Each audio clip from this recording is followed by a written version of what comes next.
Hello, friends. Have you ever thought about how hard it is to forgive someone who's really hurt you?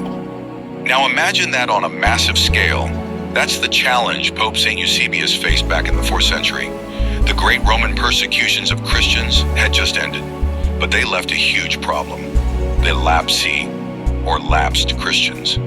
These were people who, under torture or threat of death, had denied their faith.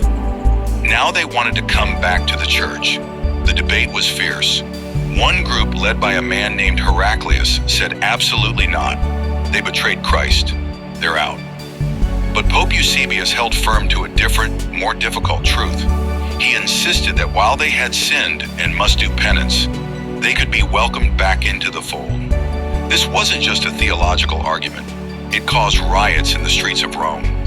People were so divided over the issue of forgiveness. The Roman Emperor Maxentius, who just wanted peace, got so fed up with the chaos that he decided to solve the problem by getting rid of both leaders. He banished both Eusebius and Heraclius from the city. Eusebius was exiled to Sicily. The harsh treatment he received there led to his death. He wasn't killed by a Roman soldier for refusing to worship a pagan god. He was killed for insisting that God's mercy is bigger than our mistakes. Pope Damasus, years later, praised him, saying he suffered exile and there gave up his life.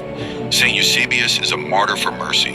His life teaches us that sometimes the hardest thing to fight for is not against an enemy, but for the principle of forgiveness within our own community. Let's remember his courage. Let's say a short prayer. PP St. Eusebius, help us to be merciful to others, just as Christ is merciful to us. Amen.